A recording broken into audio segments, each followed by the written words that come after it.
Maagang dumating si Philip sa opisina. Gaya ng kanyang nakasanayan, tahimik niyang binuksan ang ilaw sa kanyang mesa. Inayos ang mga dokumentong kailangang tapusin at nagsimulang magtrabaho. Sa loob ng 5 taon niyang pagiging empleyado sa isang construction supply company, hindi siya kailanman na late at bihirang mag-absent. Kilala siya ng lahat bilang masipag, magalang, at hindi mahilig makisawsaw sa tsismisan. Samantala, kabaliktaran naman si Anthony. Masayahin siya at palakaibigan. Ngunit madalas ay inuuna ang pakikipagkwentuhan kaysa sa kanyang trabaho. Hindi naman talaga siya tamad, ngunit madalas siyang magreklamo na kulang ang kanyang sahod at tila wala ng pag-asang umasenso. Isang umaga, habang nagkakape ang mga empleyado sa pantry, napansin nilang may bagong motorsiklo na nakaparada sa harapan ng opisina. "Kanino kaya yun?" tanong ng isa. Ngumiti si Andrea, ang HR staff. "Kay Philip ata. Nakita kong siya ang pumaparoon." Nagkatinginan ng mga empleyado. Halos lahat ay nagulat. "Di ba pareho lang naman kami ng sahod?"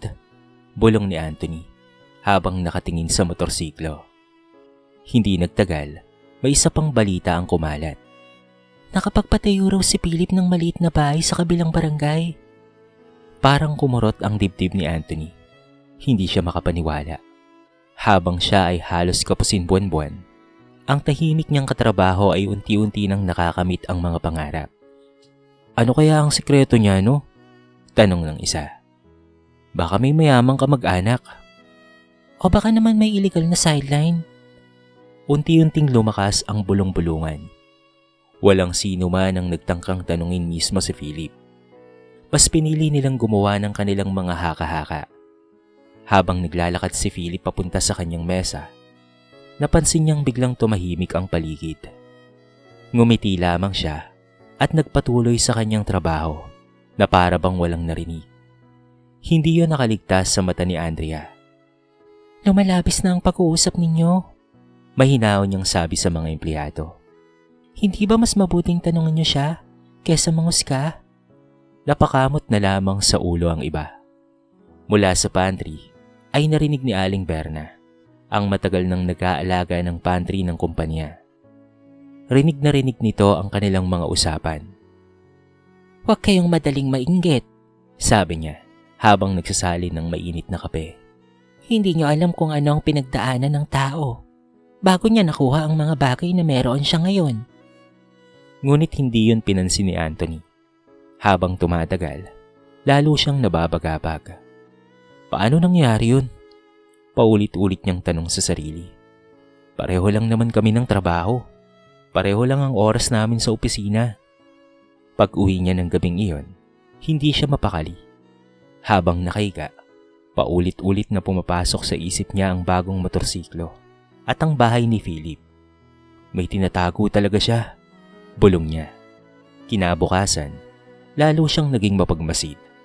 Napansin niyang eksakto 5:00 ng hapon ay agad na umaalis si Philip.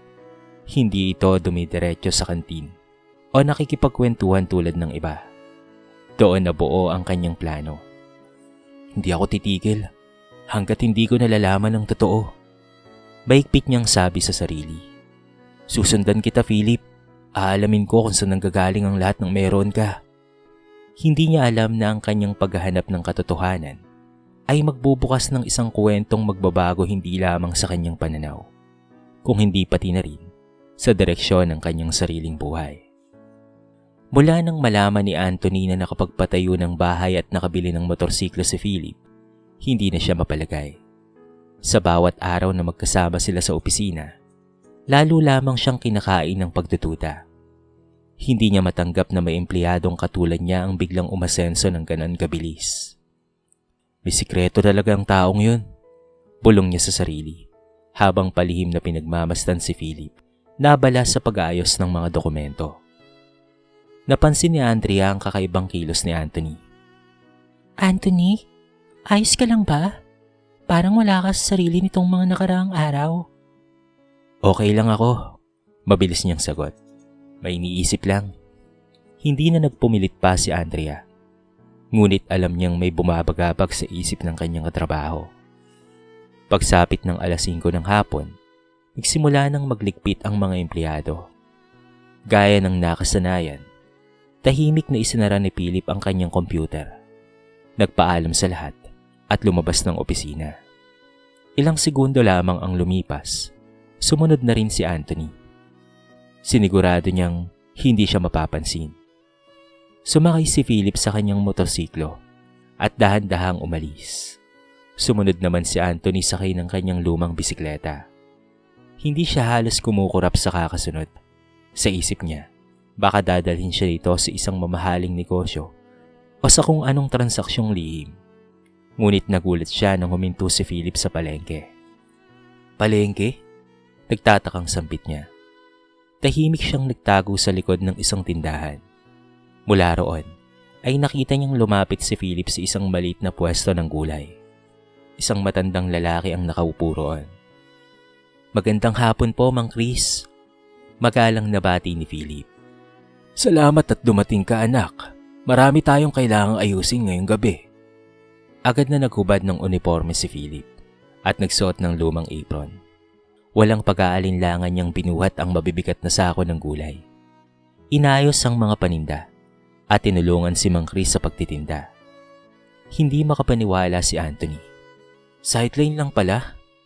Halos 3 oras na walang tigil sa pagtatrabaho si Philip. Kahit pawis na pawis, ay hindi niya ito nakitang nagreklamo. Pagsapit ng gabi, iniligpit nila ang tindahan. Akala ni Anthony ay uuwi na si Philip. Ngunit mali siya. Mula sa compartment ng motorsiklo, ay inilabas ni Philip ang ilang paper bag at kahon. May tumawag sa kanyang cellphone. Opo, papunta na po ako. Salamat po sa order. Isa-isang inihatid ni Philip ang mga in-order na mga pagkain sa iba't ibang lugar. Minsan ay umaakyat pa siya ng matatarik na eskinita. Minsan na may bumabiyahe ng malayo kahit madilim na ang paligid. Tahimik lamang siyang nagtatrabaho. Nang matapos ang huling delivery, 11:00 na ng gabi. Huminto si Philip sa isang maliit na karinderya upang bumili ng simpleng hapunan. Pagkatapos ay dumiretso na siya sa kanyang bahay. Mula sa malayo, ay nakita ni Anthony ang maliit ngunit maayos na tahanan ni Philip. Walang mamahaling sasakyan, walang marangyang bakuran, at walang anumang palatandaan ng labis na karangyaan. Habang papasok si Philip sa bahay, sinalubong siya ng isang batang babae. Kuya Philip, salamat po sa paborito kong tinapay ha. Ngumiti si Philip at marahang iniabot ang tinapay bago hinaplos ang ulo ng bata. Napangiti rin ang ina nito bilang pasasalamat sa kanya. Tahimik na napatayo si Anthony. Unti-unting nabawasan ang kanyang mga hinala. Ngunit may tanong pa ring umiikot sa kanyang isipan. Kung ganito pala siya kasipag, bakit hindi niya kinikwento sa amin? Habang papauwi si Anthony, hindi nagalit ang kanyang nararamdaman. Sa halip, napalitan iyon ng matinding pag-uusisa. Hindi pa rin niya alam ang buong katotohanan. Ngunit malinaw na sa gabing iyon. Nagsimula nang mabasag ang mga maling akala niyang matagal na niyang pinaniniwalaan. Hindi mapakali si Anthony matapos ang natuklasan niya noong nakaraang gabi. Hindi niya inaasahang ang taong pinaghihinalaan niya ay isang masipag na manggagawa na halos wala ng oras para magpahinga. Ngunit sa kabila ng kanyang nakita, nanatili pa rin ang isang tanong sa kanyang isipan. Bakit ganun siya kasipag? Ano ang nagtutulak sa kanya? Kinabukasan, maaga na namang dumating si Philip sa opisina. Gaya ng dati, tahimik siyang nagtrabaho na para bang walang anumang problema sa buhay. Habang pinagmamasdan siya ni Anthony, napansin niyang kahit pagod ang mukha nito, ay hindi nawawala ang ngiti nito kapag may lumalapit na katrabaho upang humingi ng tulong. Lumapit si Andrea kay Philip. Philip, kamusta na si Mang Chris? Narinig kong hindi maganda ang kanyang kalagayan. Ngumiti si Philip. Medyo mahina pa rin siya pero lumalaban naman. Sana nga tuluyan na siyang gumaling eh. Narinig iyon ni Anthony. Lalong lumalim ang kanyang pagnanais na makilala ang tunay na pagkatao ni Philip. Nang magtanghalian, Naupo si Anthony sa tabi ni Aling Berna na tahimik na kumakain. Aling Berna, mahina niyang tawag. Matagal niyo na po bang kilala si Philip? Napangiti ang matanda. Abay, oo naman anak. Bata pa lamang siya ay kilala ko na. Napatingin si Anthony. Kung alam mo lang ang pinagdaanan ng batang iyon. Napapuntong hininga si Aling Berna bago nagsimulang magkwento. Lumaki si Philip sa isang maliit na baryo. Ang kanyang ama ay isang karpintero, habang ang kanyang ina naman ay naglalabada para may pangkain sa pamilya. Kahit kapos sa buhay, masaya silang namumuhay. Ngunit nagbago ang lahat nang biglang bawian ng buhay ang kanyang ama dahil sa aksidente sa trabaho. Mula noon, si Philip na nooy 16 na taong gulang pa lamang ay napilitang tumigil pansamantala sa pag-aaral upang tulungan ang kanyang ina. Tuwing madaling araw, nagbubuhat siya ng mga gulay sa palengke. Pagkatapos ay pumapasok siya sa paaralan. Pagsapit ng gabi, naghahatid naman siya ng mga paninda gamit ang lumang bisikleta ng kanyang ama.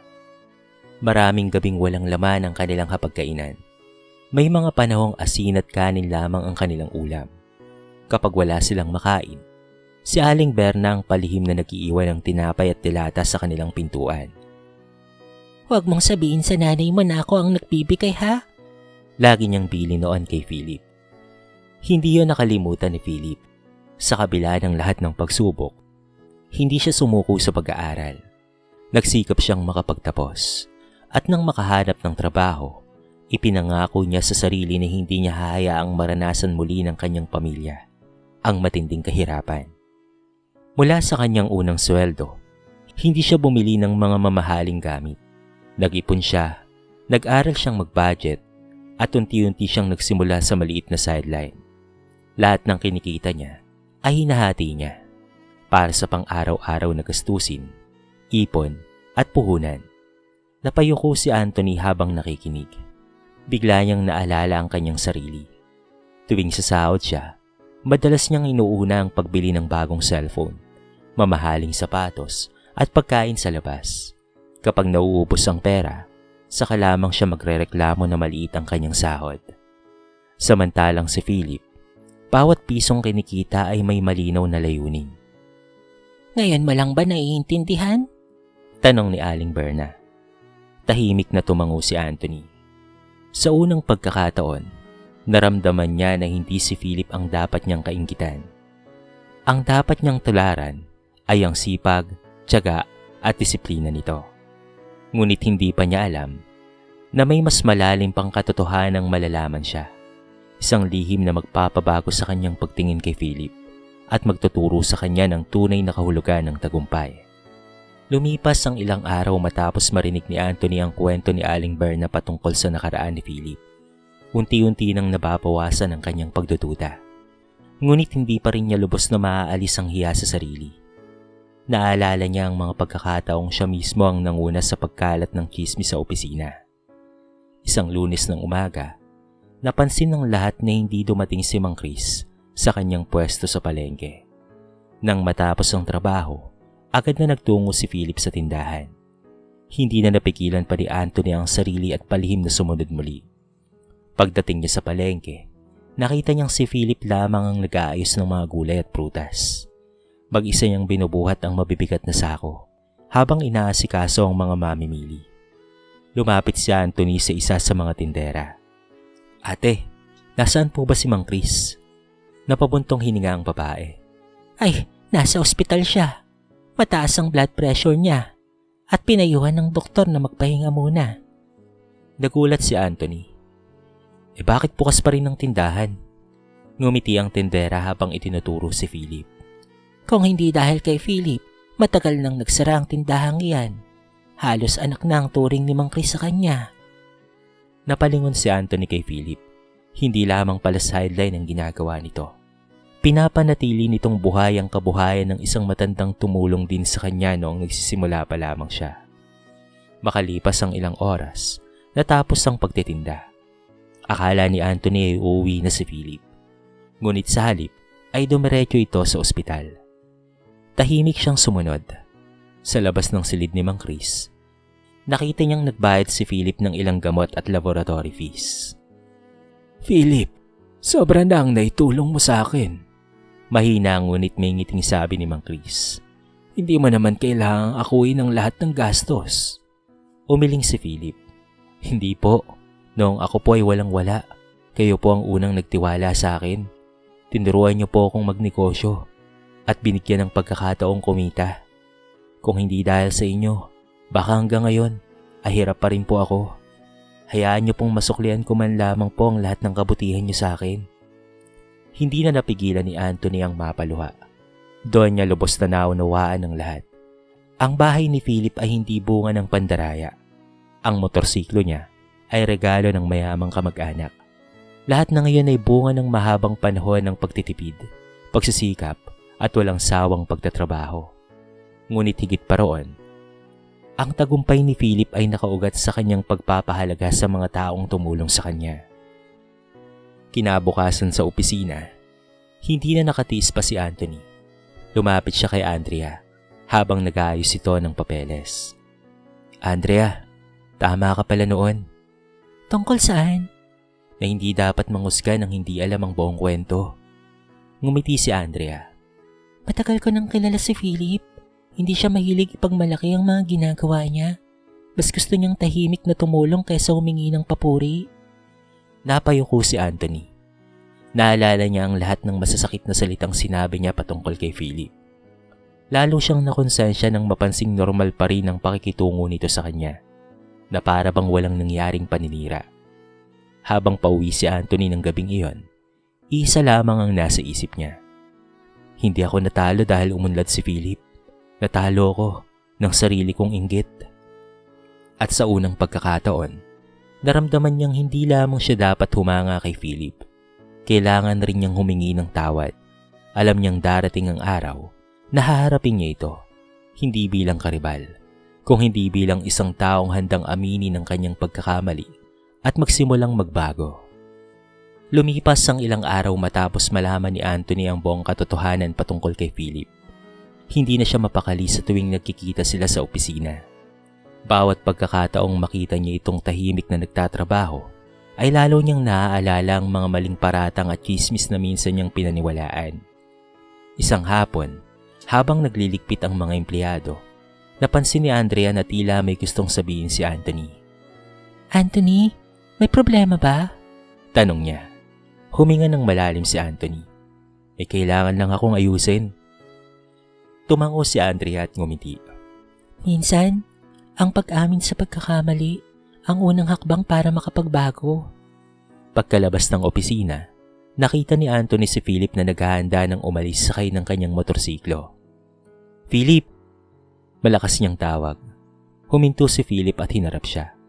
May kailangan ka ba? Ilang segundo munang natahimik si Anthony. Nahihirapan siyang magsalita. Pwede ba kitang makausap sandali? Tumango si Philip. Naglakad sila papunta sa isang maliit na parke malapit sa opisina. Tahimik ang paligid. Tanging huni ng mga ibon at ihip ng hangin ang maririnig. Yumuko si Anthony. Philip, gusto ko lang humingi ng tawad. Napatingin sa kanya si Philip ngunit nanatiling tahimik. Inggit ang naramdaman ko nang makita kitang nakapagpatayo ka ng bahay at nagkaroon ng motorsiklo. Hindi kita tinanong. Sa halip ay naniwala ako sa mga chismis at pati ako ay nakisali rin. Akala ko kasi may ginagawa kang mali. Napaluha si Anthony. Pero mali ako, tol. Nang makita ko kung gaano ka kasipag at kung paano mong tinutulungan si Mang Chris, saka ko lang naisip kung gaano kababaw ang naging pagtingin ko sa'yo. Ilang sandali ring hindi nagsalita si Philip. Pagkatapos ay maraan siyang umiti. Anthony, tao lang tayo. Lahat tayo ay nagkakamali. Oo, Philip, pero nasaktan kita. Hindi ko tinatangging nasaktan ako, Anthony. Sagot ni Philip, pero mas pinili kong intindihin na hindi mo pa alam ang buong kwento. Napabuntong hininga si Anthony. Mapapatawad mo ba ako, Philip? Inilahad ni Philip ang kanyang kamay. Matagal na kitang pinatawad. Maigpit na kinamayan ni Anthony si Philip. Pakiramdam niya ay nabunutan siya ng napakalaking tinik sa kanyang dibdib. Habang nag-uusap sila, Ibinahagi ni Philip ang ilang aral na natutunan niya sa buhay. Hindi malaki ang sahod natin, sabi niya. Pero natutunan kong bawat piso ay may halaga. Noong unang sumahod ako, hindi ko kaagad kinastos. Nag-ipon muna ako. Nang may sapat na, nagsimula akong magbenta online.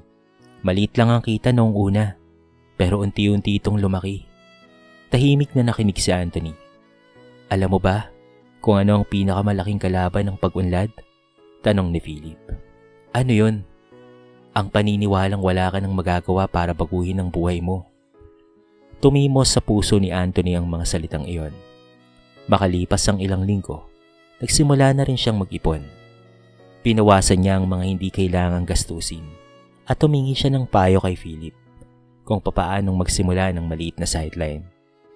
Tinulungan niya si Philip ng walang pag-aalinlangan. Napansin ni Andrea at Berna ang malaking pagbabago kay Anthony. Hindi na ito pakilamero. Mas naging masipag siya at nakatuon na siya sa kanyang mga pangarap kaysa sa tagumpay ng iba. Habang pinagmamasdan sila ni Aling Berna, napangiti siya. Mas magaan talaga ang buhay, bulong niya, kapag ang puso ay walang inggit at marunong magpakumbaba. Hindi pa man mayaman si Anthony, pero alam niyang may isang bagay na siyang natamo. Isang bagong pananaw sa buhay, at yon ang magsisilbing simula ng kanyang sariling tagumpay. 3 taon na ang lumipas. Malaki na ang ipinagbago ng buhay ng mga taong minsang pinag-isa ng isang simpleng opisina at isang maling akala. Si Philip ay nanatiling simple. Bagaman lumago na ang kanyang maliit na negosyo, ay patuloy pa rin siyang nagtatrabaho sa kumpanya. Hindi nagbago ang kanyang ugali. Maaga pa rin siyang pumapasok sa opisina. Magalang sa lahat at laging handang tumulong sa sino mang nangangailangan. Hindi niya kailanman ipinagyabang ang kanyang mga naipundar. Para sa kanya, ang tunay na tagumpay ay hindi nasusukat sa laki ng bahay o dami ng ari-arian, kung hindi sa kapayapaan ng isip at sa kakayahang makatulong sa kapwa. Si Anthony naman ay ibang-iba na kumpara sa dati. Ang dating empleyadong laging nagrereklamo at naiinggit sa tagumpay ng iba ay naging masipag at responsable. Sinunod niya ang mga payo ni Philip patungkol sa pagbabudget, pag-iipon at pagnenegosyo. Sa bawat sahod na natatanggap niya, inuuna na niyang magtabi ng ipon bago gumastos. Unti-unti rin niyang pinalago ang balik niyang online business. Hindi man naging madali ang lahat, hindi siya sumuko. Sa tuwing nakakaramdam siya ng pagod, naaalala niya ang mga gabing halos hindi natutulog si Philip upang mabigyan ng magandang kinabukasan ng kanyang pamilya. Isang araw, dumating ang pinakahihintay niyang pagkakataon. Matapos ang ilang taong pagtitiyaga, nakapagpatayo rin si Anthony ng maliit ngunit maayos na bahay para sa kanyang pamilya. Nang maibigay niya ang susi sa kanyang ina, hindi nito napigilan ang pagluha. Anak, pangarap lang natin ito noon. Nanginginig na sabi ng matanda. Mahigpit niya itong niyakap. Hindi ko po ito magagawa kung hindi dahil sa mga taong nagturo sa akin na magsikap. Samantala, tuluyan ang gumaling si Mang Chris. Dahil sa kanyang katandaan, ipinasya niyang ipasa na kay Philip ang pamamahala sa maliit niyang tindahan sa palengke. Hindi ka lang tumulong sa negosyo ko, nakangiting sabi ni Mang Chris. Ikaw ang nagligtas dito. Alam kong nasa mabuting kamay na ito. Niyakap ni Philip ang matanda na itinuring niya ng pangalawang ama. Si Andrea naman ay na-promote bilang operations manager. Masaya siyang makita ang malalaking pagbabago sa samahan ng kanilang mga empleyado. Wala na ang mga chismis at ang inggitan na minsang sumira sa kanilang pagkakaisa. Sa halip, naging inspirasyon ang kwento ni na Philip at Anthony sa kanilang mga bagong kasamahan. Si Aling Berna ay nagretiro na rin matapos ang mahabang taong paglilingkod sa kumpanya. Bilang pasasalamat, sama-sama ang lahat ng empleyado upang bigyan siya ng simpleng salo-salo. Sa gitna ng kasiyahan, tumayo si Anthony at humawak ng mikropono. May gusto po akong pasalamatan. Napatingin ang lahat sa kanya. Dati, akala ko Ang tagumpay ay nakukuha sa swerte. Akala ko, kapag may mas maganda kaysa sa akin, dapat ko siyang kainggitan. Pero may isang taong nagturo sa akin na ang tunay na tagumpay ay bunga ng sipag, tiyaga, disiplina at mabuting puso. Lumingon siya kay Philip. Maraming salamat kaibigan. Hindi lang dahil tinuruan mo akong mag-ipon at magnegosyo, kung hindi dahil ipinakita mo sa akin na ang pinakamahalagang yaman ay ang mabuting pagkatao. Nagpalakpakan ang lahat habang nagkamay naman at nagkitian sina Philip at Anthony. Sa pagtatapos ng araw, muling napatunayan ng lahat na ang buhay ay hindi isang paligsahan kung sino ang may pinakamaraming ari-arian.